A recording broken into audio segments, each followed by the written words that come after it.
February 1st, 2015, I read a news article that said a man died in the riverbed because he was pinned by a boulder. Okay, you know, that's one strange thing that happened. I started to do some research. Massacre Canyon. There are a lot of places named Massacre Canyon. Wow. History with the Massacre Canyon here in Hemet is that there was one tribe that ambushed another tribe. This tribe came into the canyon. It's a very, very, very steep canyon. And you can enter from the top or the bottom. If you enter from the bottom, there's a series of waterfalls. It gets more difficult. Once you go in there, if somebody comes in from behind and attacks from above, you're trapped.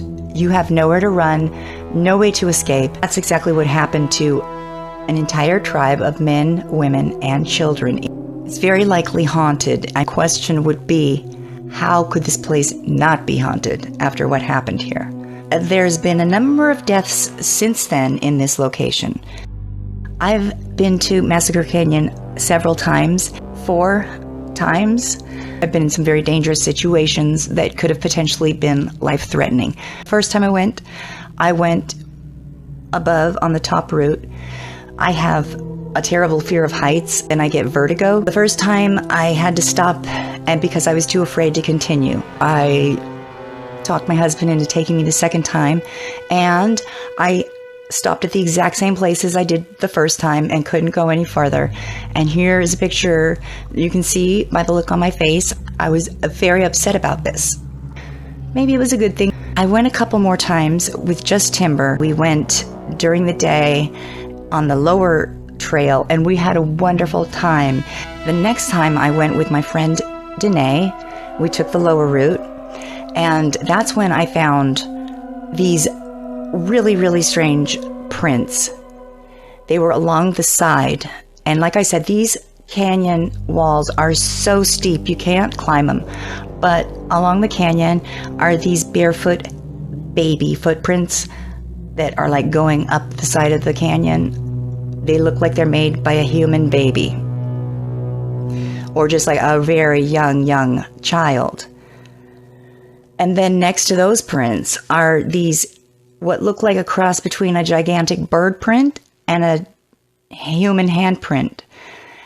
And I will say that I did have one sighting near Massacre Canyon of what looked like a gigantic black crow, like waist high, like it was monstrous.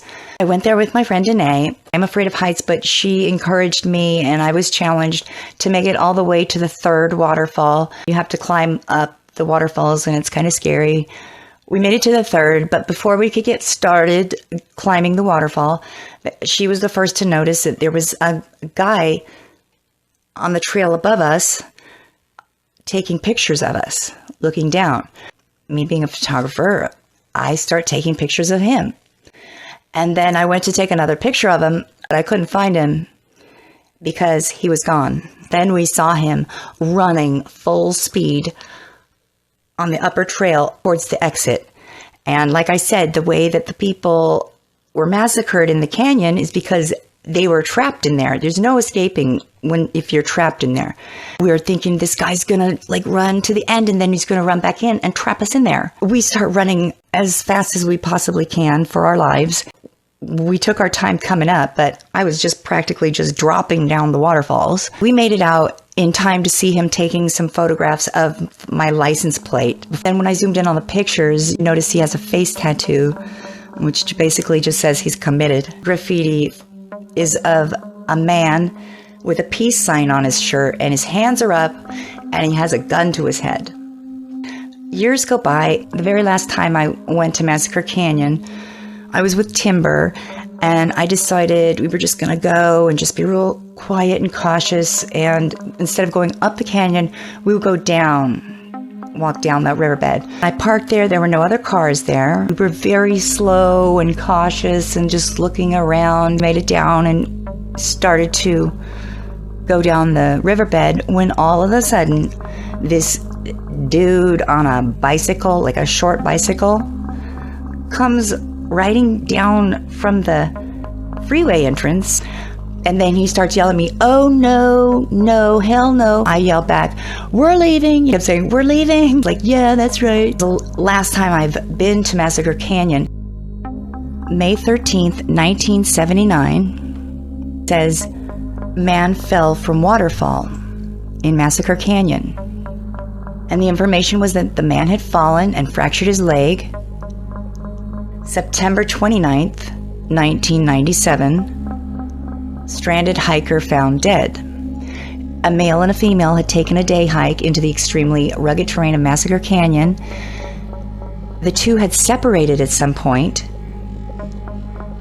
and the female was hiking out when she reported her partner missing and eventually found the body of the male hiker. And then March 25th, 2012, a woman was fatally injured in Massacre Canyon as she fell down the mountainside. February 1st, 2015, a man gets crushed by a boulder in the riverbed. May 22nd, 2016, the Hemet station received a missing persons report. It said that the last time they had seen him was Friday, May 20th. Deputies arrived on the scene and discovered what appeared to be a gravesite. He died from traumatic injuries.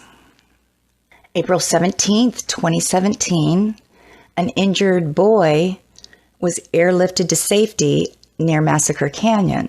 May 13th, 2020, was airlifted to the hospital, fell and suffered from a head injury. It says May 25th, 2020, a missing mountain biker was found dead. He died from traumatic injuries. What else I found interesting is looking at the dates. May 13th, May 13th, May 25th, May 22nd, and then you've got one in April, one in March. April, March, and May, especially May, is a pretty dangerous time at Massacre Canyon. I mean, is that just coincidence? If you're thinking about coming to Massacre Canyon, you've been warned. I'm going to do it for this episode about the research that I've been doing in Hemet about cryptids. Thank you so much for watching. I really do appreciate it. So don't forget to subscribe if you like this video and hit the like button. And until next time, bye.